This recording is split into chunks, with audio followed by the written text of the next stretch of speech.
So it's back to the Premier League after Forest weren't able to win in Europe or score in Europe. Can they do it this weekend against the Leeds team who pretty much themselves can't score? It's got 0-0 written all over it. Welcome to the preview.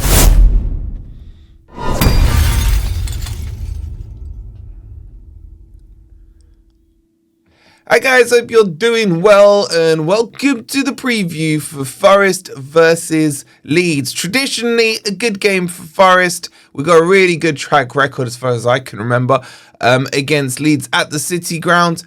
And even away at Elland Road is not too bad. So if you're enjoying the content, please don't forget to hit the like button. Make sure you're subscribed as well. And coming up in the video, I'm going to talk you through some of Sean Dyche's presser. We'll give you an update on the injuries. We'll put a predicted team together and we'll figure out how either of these two teams can score a goal, if at all that's possible. And don't forget, there's a new drop now on the merch store. If only our players had the standards of this man, Stuart Pearce.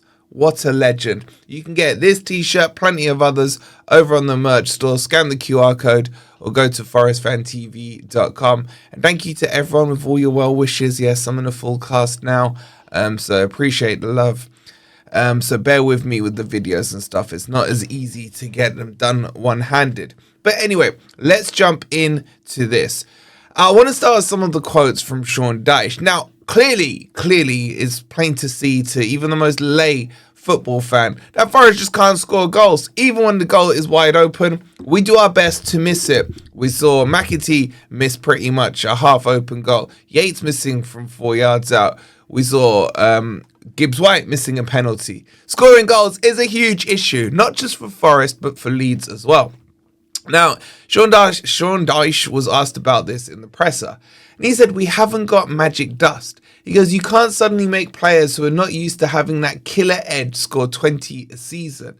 It's not that easy, or else we'll all be doing it. I mean, some of these quotes that Dyche says, look, what I'll say about him, he is quite honest in his pressers, and I do like and respect that. But, man, like, okay, you haven't got, how do players score goals? Repetition is the simple answer. If a player is gonna, you got a Haaland who probably converts 1 in 2, 1 in 3, something like that. So he's gonna need 3 chances to score a goal. If you have players that are gonna convert 1 in 5, 1 in 6, 1 in 7, then just simple maths and probability says create more chances. That's the best way. The more chances you create, the more likely you're gonna score. Now, granted, with this set of players we've got who are getting away with murder, we created 61 chances under Ange and scored 1 goal. So that's going to need a lot of chances per game for Forest just to even get off the mark. But anyway, that was one of his quotes. He then went on to talk about the injuries. He said it's improbable that Chris Wood and Hudson-Odoi will be back for the weekend.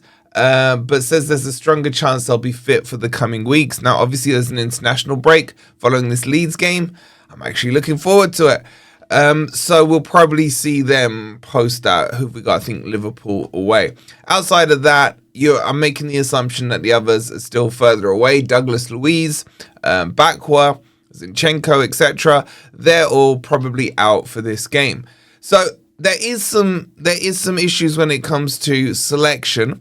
So let's get into the team sheet and see what we can muster together. Now, this was the team that drew 0-0 with Sturm Graz, one of the worst teams in the Europa League. And changes are needed. Changes are needed. But at some point, Forest are going to have to put a consistent team out. What I don't want, and this kind of reminds me back of in the second season of Cooper, where players were in, players were out. We never had this spine of a team that was consistent. And Forest need to get to that. Oh, by the way, this wasn't the team because Sels wasn't in there, but roughly it was. So look, what do I want to see here? Morato, who I thought was excellent against Sturm Graz. I think he'll come out and Murillo comes in. And that's your back 4 sorted out. Now, this is starting to become a little more consistent. This is the back 4 that we need to go with until Ola Aina is back and fit. And obviously Sels in goal. Now, it's the midfield where the balance still isn't there. I think because Ryan Yates played the whole game, as did Sangare, we either see none of them or one of them. For sure, for sure Anderson is coming back in. He was rested on purpose, I would say, and rightly so, to be fresher for this Leeds game. Happy birthday to Anderson for the other day, by the way. Who pairs with him? That's the $1 million question. Personally, I'd drop Gibbs White. I would. Like, he did get pulled off late in that Sturm Graz game, which makes me believe he's tried to keep him slightly fresh for this game. Don't know why, but I would drop him, as Ben was saying yesterday on Grumpy Old Reds, go to a midfield 3. Drop the position, not just the man, drop the position. So personally, I would go Anderson, Sangare, and Dominguez as the midfield 3. There's work rate in there. There's people that can pass the ball. There's not really goals, but we don't have goals in my midfield full stop, which in itself is a huge problem without, say, Douglas Luiz. So I would probably go with Anderson and Sangare to start this one off. Now, the likelihood is Leeds are a physical midfield. They play with a midfield 3. I think probably it will be Yates to start alongside Anderson. It's a bit more of an old school English game. You know what I'm saying? That might suit Yates. So I think that that's the 3 he will go with in midfield. Now, with Hudson-Odoi out, surely the most hated man apparently in this Forest dressing room, who just can't seem to get on the pitch, will get on the pitch. Who am I talking about? Hutchinson. I think McAtee will be dropped. I don't think he had a good game. And I think Hutchinson will come in on the right-hand side. And then I think he'll go with N'Doye on the left-hand side with Igor Jesus back up front because obviously he was suspended for the Europa League game. That, I'm pretty sure, is going to be the team. Do I like it? I like elements of it. I like the idea of Hutchinson getting played. I think there's plenty of potential in there. This isn't a case of, oh, we haven't seen him, therefore he's better than he is. We just need to be able to assess him properly. Gibbs White, I don't like in the team. Yates, I don't like in the team. I like the back 4. I'm okay with the keeper. I'm not a massive fan of N'Doye, as you guys know. Where did the goals come from? Jesus. Maybe Hutchinson.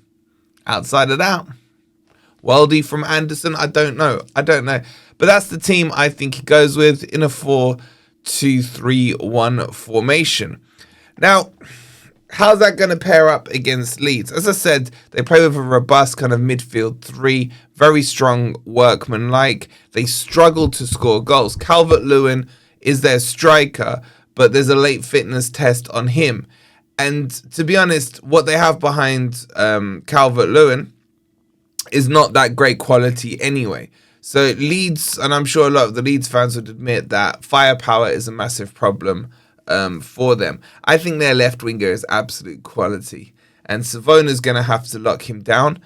If we do that, we should be winning this game. But I just can't say it with any confidence or chest whatsoever. Because I just don't trust the players. And I'm being honest with you guys. I just don't trust. I hear all this nice rhetoric from them after the match and before the next match. Oh, we're working hard. Oh, we know what we need to do. Oh, we need to give back to the fans. It's a work in progress. Stop talking and start doing it. 1 win this season in the Premier League. And we're sitting here in November. Just let that sink in. August was the last time we won in the Premier League. And don't let what's happened since then cloud your judgment, because if I sat here and asked you in August, if I told you that Forest wouldn't win after this Brentford, let's pretend it's just past the Brentford game, that Forest wouldn't win again until we're some point in November and maybe beyond, you'd have all laughed at me. Well, here we are in November waiting for a win. So, Forest players, I'm talking to you. Stop the BS talk. Stop the BS PR spins. Go and do your PR spin on the pitch and get this win. If Forest are going to win this, it'll be 1-0. I'm not that confident on it. 0-0 has written all over this game. It really does. What do you guys think? Get your predictions in down below. I'll say 1-0 in more hopium than anything else. But let's see how it goes. Maybe they surprise us and we get another 7-3. We'll have to wait and see until tomorrow. Right, so there is a preview on the channel with my mate Just Joe, the Leeds fan. So I'll leave that on the end screen for you. Grumpy Old Reds was last night as well. Go check out the merch store. remind yourself of standards. Remind yourself of standards. How do you think he thinks with what he's seeing on this pitch right now? Make sure you've hit the like button. Make sure you've subscribed. We'll see you on the watch along tomorrow. Come on, you Reds.